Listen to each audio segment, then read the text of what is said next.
Welcome to Country Fried Rock. I'm your host, Sloan Spencer. This week, I'm talking with Lockwood Porter. Originally from Oklahoma, but in the Bay Area of California for the last several years, Porter's recent album, 27, is getting ready for a UK and European release this spring. We talk about writing a rock record and touring, both with a band and as a solo folk troubadour. The songs work either way. We'll find out more from Lockwood Porter today on Country Fried Rock. My guest today on Country Fried Rock is Max Porter, known professionally as Lockwood Porter. Hey.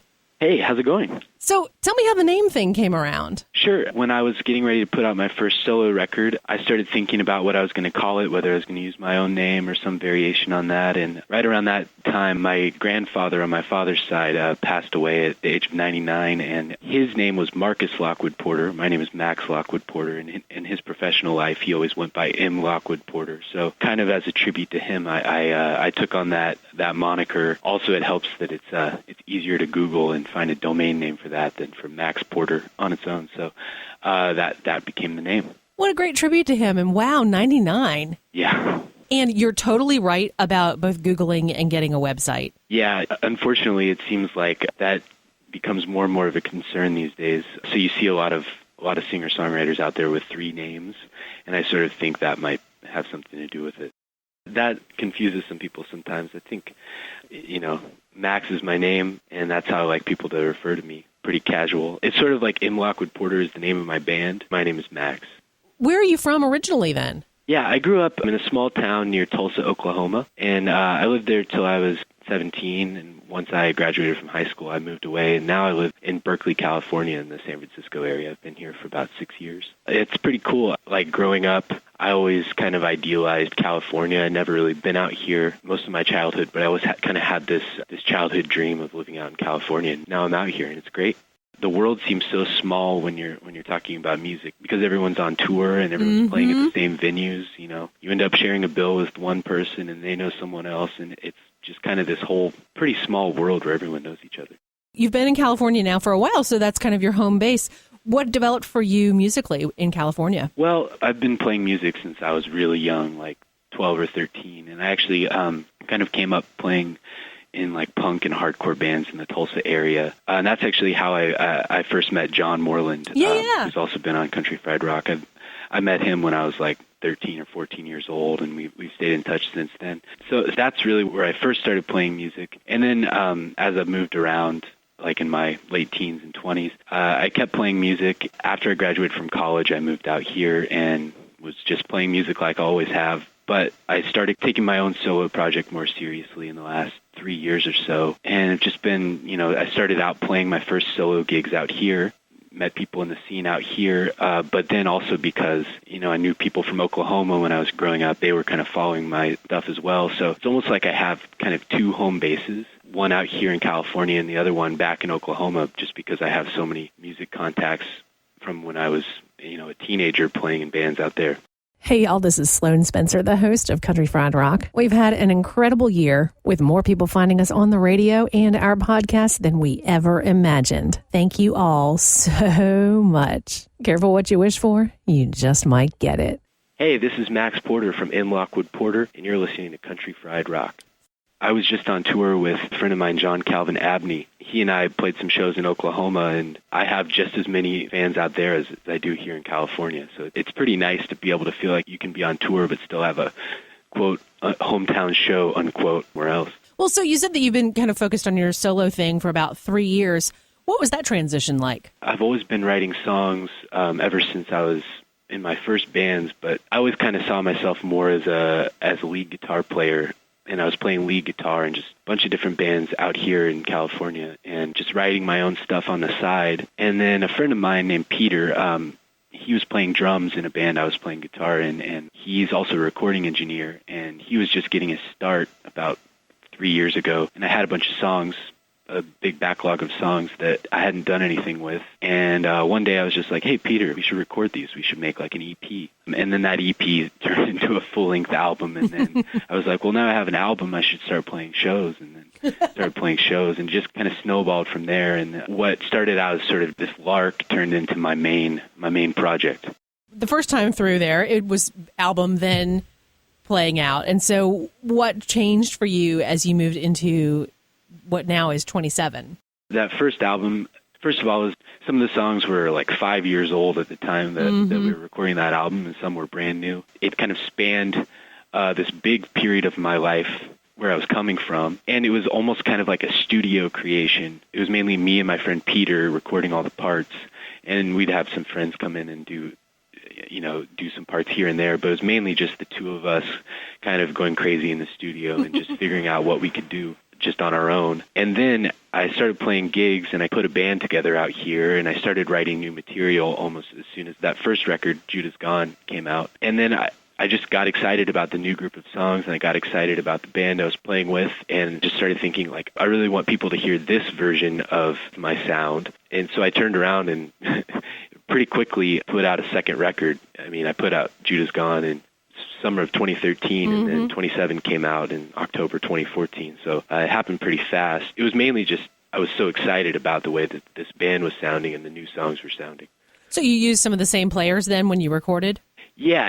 It was pretty much as close to live as you can get, still doing some overdubs. I played guitar, and my friend Peter played drums. My roommate Bevan played bass, and a guy named Jeff that started playing with us plays keyboards. And then I did some guitar overdubs, and my friend Jules did some pedal steel and some guitars as well. Hey, y'all, this is Sloan Spencer, the host of Country Fried Rock. Those of y'all who listen on our podcasts, it's a quick hit of just the conversation. If you want the full radio program with all the songs that we talk about, ask for it on your local radio station, joining 20 other stations across the country. Get the goods at countryfriedrock.org. Hey, this is Max Porter. My website is mlockwoodporter.com, and you're listening to Country Fried Rock. Cool. And so then, now that it's been out for a few months, what is changing for those songs? With those songs, I went out on the road with pretty much the full band right after the album came out. Whenever you go out on the road, the songs just get tighter and they kind of change a little bit. And then I just came off of a 3-week solo tour with my friend John Calvin Abney, and I was adapting these songs that I wrote with a band to a solo setting, and a lot of them really changed when I started playing out more solo, and some of them turned into small acoustic folky songs, and I've really kind of learned how to take those rock songs and put them in that format as well. So it always seems like I write the album first, and then when I start playing live, the songs change, but it's kind of fun that way. Sure. Well, yeah, because on the album, I would say half the songs at least are rock songs. Yeah, for sure. That was kind of how I envisioned that album. As I wanted it to sound like, some of my favorite artists are like Bruce Springsteen with the E Street Band and that big sound, or like Wilco with all their kind of like crazy experiments and arrangements and stuff. And I wanted to play around with some of that stuff. Well, all right. Normally I ask this towards the end, but on yours it's noted.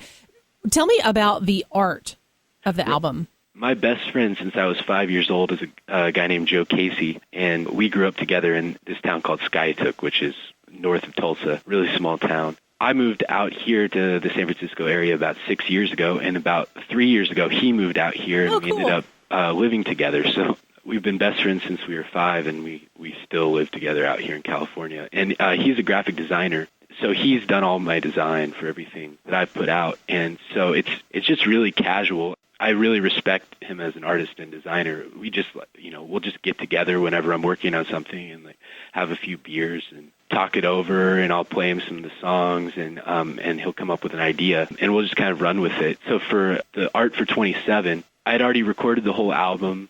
I was listening to it all the way through, and whenever I'm naming something, I'm trying to think of like common themes and something that's going to tie it all together. And I had just turned 27, and I have a song on the album called Chris Bell, which is about Chris Bell, who was a member of the band Big Star, one of my favorite bands, and he died at the age of 27, like so many rock and rollers did, under pretty tragic circumstances. And there's a lot of songs on the album about how hard it is to try to get a music career off the ground, and also just dealing with what life is like in your late 20s. So I thought 27, it kind of like came to me in a flash that 27 would be a great unifying title for the album. When I mentioned that to Joe, he started playing around with it. We tried like using a portrait as the cover. We tried a bunch of different things, and then one day he just really suddenly had this idea, scrapped everything we'd been working on, and just had this idea for a neon sign as the cover, 27, because it's so simple. It's kind of also harkens back to the first Big Star record because they have that neon sign on the #1 record. And it just worked. It looked great when he put it together and showed it to me, and it's eye-catching, and so we rolled with it. And I love the replacements, and I love that song, Alex Chilton. That song kind of was what sparked the idea for writing the song Chris Bell, because I was like, there's a song about Alex Chilton, but Chris Bell was also really important to the songwriting and production of that first record, and he should get some credit too. A part of it was that documentary came out. When I saw that, I was just so moved by seeing all the footage of his siblings talking about him, and just the way that everyone talked about him. It both was inspiring and kind of broke my heart. I mean, those songs that he sings on are so incredible, and they touched me so much when I first got into Big Star. But honestly, to tell you the truth, I didn't realize those were Chris Bell songs and not Alex Chilton songs until much, much later. That was kind of what got me thinking that, like, really, someone should do something to make sure people know that he had a lot to do with Big Star too. When that first Big Star record came out, all the reviews, all the press talked about Alex Chilton as being the main genius behind the band. And I think that's part of what drove Chris Bell into the sort of depression and funk that he went into after that. Longtime listeners know that we have a ongoing commitment to a musician's mental health center and suicide prevention program called Nucci's Space in Athens, Georgia. I'm your host, Sloan Spencer. You can keep in touch with us on Facebook, but I really like Twitter, where we are at Country Fried Rock, ending with ROK. And if you want to see pictures of my shoes, my dog, and my lunch, stop by Instagram. But whatever way you like to hang out, stop by and say hey. This is Lockwood Porter. My new record is called 27, and you can get a copy at blackmesarecords.com. In the recording, what led to the studio, and how did those kind of decisions develop for 27? The band I put together, we started playing out more, and we were playing around San Francisco, and we did a few short runs up and down the West Coast. And it was just gelling really well, and I was writing a bunch of new songs. And we just, we had enough songs to start thinking about making a new album. My drummer, Peter, is also a recording engineer, and he was working at a few studios in San Francisco. And one of the studios he was working at was a place called Hyde Street. It used to be called Wally Hyder's Studios. Yeah. And that's actually where Crosby, Stills, Nash & Young did a lot of stuff on Deja Vu. Cool. And Creedence did a bunch of stuff there. The Grateful Dead did American Beauty there. I mean, it's just a really awesome place. And I'd been in there before with Peter when he was working on other stuff. And it's just like a tiny little studio. It's not anything really fancy or expensive or anything. It's just like a really cool little studio with a great sound, and he was already working there, and so we decided to track it there. Just everything we played in that room just ended up sounding classic. As soon as we listened to the rough mixes, it just came together really easily and really fast. Compared to other recording projects I've done, it was very low-key, very casual, and came out sounding great, I think. Cool. Okay, so it's the same Peter that you worked with before. Yeah. His name's Peter Laberton, and he's one of my best friends. He's one of the best drummers I've ever played with, and he's a great engineer, and he's my roommate too. So cool. It's pretty handy for me. I can just write a song, and then we'll go down in our basement where we have a practice space and play for a little bit and figure it out, and then be like, okay, let's record something. Nice to have that available to you. Yeah, I recommend it to any burgeoning singer-songwriters out there. Just get a friend that can do everything you can't do. And make sure one of the guys in the band is also a mechanic, and then you're set. Yeah, definitely. Maybe if you had someone who also was like a tax attorney. So the new supergroup for independent musicians. Right, yeah. So you all are still working in your own roles as producers. Yeah, it was pretty collaborative, especially between me and Peter. And then the other guys in the band were there the whole time and were suggesting arrangement ideas and production ideas. So it was pretty collaborative. I mean, it is, my name on the project, so ultimately I have the final say, but it was just a bunch of friends getting together and playing some songs. Where did you mix it? We actually mixed it at our house. At the house I live in Berkeley. We have a rehearsal space set up in our basement, and then there's a little side room where Peter has his computer and does all the mixing. It was kind of a mix of hi-fi production at this legendary studio mixed with some home recording and home mixing. You did the big tour with the band, then you did a run by yourself, but you've got other stuff coming up too. Yeah, well, I'm taking a little bit of a break. I'm actually writing a bunch of new material. I don't have a plan for how I'm going to release it. But after that tour I did with John Calvin Abney solo, I wrote some stuff on the road, and then I got a bunch of ideas. So I'm kind of holding up to work on new material right now. But I have some West Coast dates coming up with the band. I'm roughly planning on doing some touring in the summer and the fall, but I am just starting to book that stuff. So, and also a label based out of the UK called Hidden Trail Records is re-releasing 27 in the UK and in Europe on April 24th, I believe. So that's another thing that I'm pretty pumped about because I've never had anything released over there before. We have fantastic audiences in the UK and the rest of Europe for this show. So yay, glad to hear that. Yeah. I'm really looking forward to it. So how did that relationship come about?